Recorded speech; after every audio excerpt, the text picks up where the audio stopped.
What's up guys, and welcome back to another episode of the RTG career mode. This is episode number 37. We started these episodes off on the back of our loss to Getafe for the second time this season away against them in Madrid. Of course, that one in the Copa del Rey semi-final first leg though, so we'll head back to the Estadio La Rosaleda, knowing if we are to make the Copa del Rey final for the second time in 2 years, we'll have to overcome a 2-goal deficit. But back to Andalusia, but back to matters in the league for the first game of today's episode.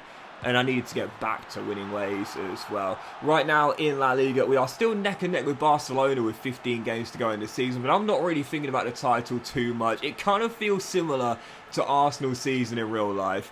I'm not going to let myself get too hopeful right now. We've lost 5 times in the league all season long, but of course one of those was against Barcelona, knowing that right now if we were, hypothetically, long way to go, finish level on points, they would still beat us on the head-to-head record. Of course, still at the second leg to come, or the second game I should say, against them at the Estadio La Rosaleda. But we do want to stay in the top 4, no matter what. It does feel kind of similar to Arsenal season in real life. We've got to make sure, if nothing else, we get Champions League football back at the Estadio La Rosaleda for next season. So taking on Espanol, the other team from Barcelona, coming to the Estadio La Rosaleda here. Well, what a fantastic start. 13 minutes in, aims for that loss away against Getafe behind us. We were 2-0 up. First, Adama Traore with yet another goal in his pursuit of the golden boot. And then Badr Ahmed as well, the young Moroccan centre-half we got out of the academy, makes it 2-0. And then 34 minutes in, Adama Traore rounds the goalkeeper and makes it 3. When this guy gets going, forget about it. Like, when he's one-on-one, you just know it's a goal. You might as well just let him the goalkeeper might as well just let him have the ball in the back and net, and then get the ball back to the halfway line to restart possession, because it's over. So it was 3-0 at the break, and then in the second half, 12 minutes after the restart, one of my, I say unsung heroes, but I'm really singing his praises more nowadays. Fran Villalba makes it 4-0. If you've not used Fran Villalba, by the way, guys, what a budget attacking midfielder this guy is. He's so good for me. He makes it 4, and then 70 minutes in. I love this. The true definition of a team player. Traore on for the hat-trick. What does he do? He chips it across the middle for Toni Flores to get just his 3rd goal, I think, in the league this season. Got to say, Flores, maybe it's a transfer speculation, I don't know, but this season I've not really done too well with Flores on that right hand side, mainly to be fair, because again, Traore is just a goal machine, and Fran Villalba's got a lot more this year. But even so, Flores gets a rare goal. Good to see it. And it is 5-0 Malaga. So we keep pace with Barcelona with a big win there. We bounce back on the loss against Getafe. But the following game, Elche away from home. Sometimes, I often say, these are the games that are the hardest to win. Never mind your Real Madrids at the Bernabéus or your Barcelona in the Nou Camps. These sometimes can be the hardest games to win. So taking on struggling Elche here away from home. Well, we had the first 2 chances of the game, but still tied at 0-0 until the 43rd minute, when sometimes you just need a tap-in. You just need a tap-in. Storming down the right-hand side with Falai Sacco, rolls it across, and Adama Traore could not miss that. Yup, from 4 yards out, open goal. It is goal number 18 in 24 for Adama Traore. He has an outside shot to join the 40 club. For those who aren't aware, the 40 club is a special club that only 3 members are part of, where I've scored 40 goals in a league season with a single player. They belong to 3 players. 3 players in the club, sorry. Ivan Toney, Samuel Belbel, and me in my player career mode this year. But even so, Traore gets his 18th for the year, but not really thinking about him getting to 40. All I'm thinking about is Malaga staying in the top 4. Yeah, Badr Ahmed makes it 2-0, heading in a corner there. Like I said this all the time, man, like 5'10" is not small, as Fran Villalba smashes in yet another goal to make it 3, and that would be job done. Badr Ahmed is 5'10", and I'm going to say this now to football managers looking for centre-halves and girls on Tinder. 5'10" is not small, alright? Respect my kings that are under 6 foot. I might be lucky enough to be in the 6 foot club, but respect my kings that are under 6 foot. 5'10" is not small. Proof in the pudding right there. So anyway, following the win against Elche, 3-0. We've just been drawn against Freiburg, the Bundesliga side, in our last 16 of the Europa League. As I show you their team here, I would definitely say we are better.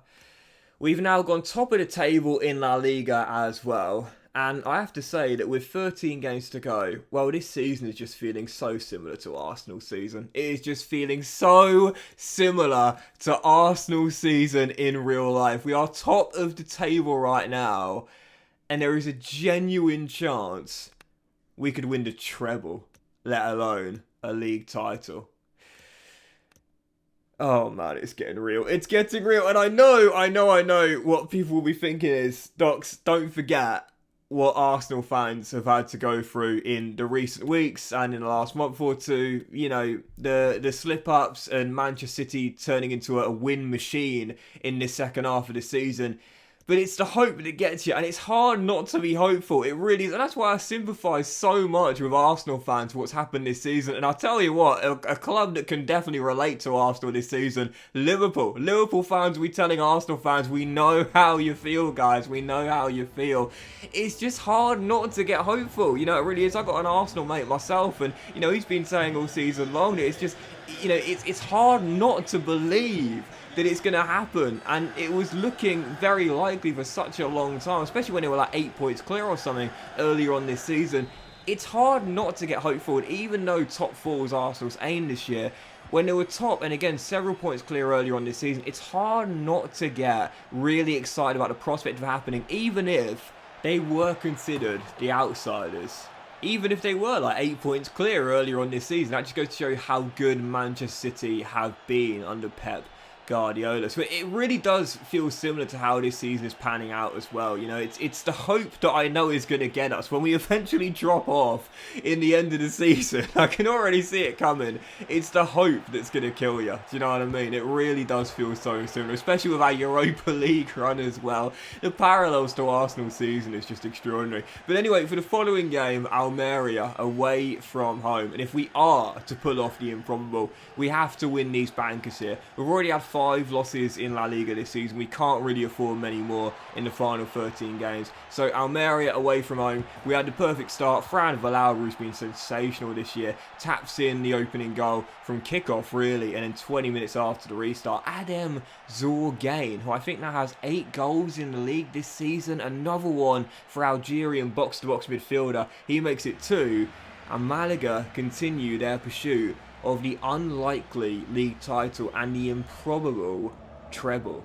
It is still a possibility, an outside possibility nonetheless, but it is still a possibility, and it really does draw so many parallels to Arsenal's season this year. But if we are going to do it, and if we are going to keep our treble dreams alive, well, we need to pull off a really improbable comeback here in the second leg of our Copa del Rey semi-final against Getafe. Wednesday night, Estadio La Rosaleda. I had to rest practically all of my team, though, because they were shattered after the weekend win away against Almeria. And taking on Getafe, who we've already lost back-to-back against this season in the league, well, right from kickoff, I just could not stop them. Joaquin Correa, who scored in the first leg, was denied by Gutierrez there, going for his 3rd goal against me in 2 games. But 25 minutes in, my first chance fell here. Ibra Perez down the left-hand side pops it in bottom corner, past the former Seagull goalkeeper, and I was thinking, here we go. Here we go. We're back in this tie and only down by 1. But to be fair, I really struggled to create chances in this game. Getafe with a stronger team over 2 legs. I wouldn't even try and deny it. And Joaquin Correa was causing me so many problems on the offensive end for Getafe. Kenneth Taylor constantly finding openings in my back line as well. Their team is just sneaky, really, really good. And with 8 minutes to go, as Mitrovic's header was cleared off the line, I tried to go on the counter, surrender possession, Getafe win it back, and then, you know, sometimes, like I said, it's just moments like this where you think, I don't think that the game wants me to win here. You know?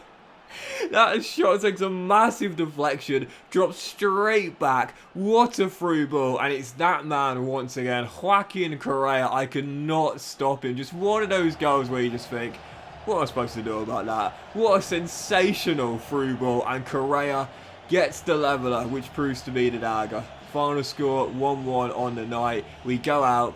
And again, it feels kind of similar to Arsenal's season in the sense that in the Europa League, they rested a lot of players, ended up getting knocked out, and then prioritised the league. We've done the same in the Cup, or out of the Copa del Rey. Getafe, who have been our bogey team all throughout the save, have made it through. They are into the final against the holders of Atletico, but in La Liga, with 2 points clear of Atletico, and now 6 clear of Barca, who have really slipped up. 12 games to go. Destiny's in our own hands in the league right now. Is this going to be another Arsenal-esque season? Well, I guess we'll find out. But that will end this episode of the RTG Career Mode, guys. Big thank you for watching. Hope you have enjoyed. If you have, then please drop a like. Most of you all have a fantastic day, and I will see you for the next episode of the RTG Career Mode very soon.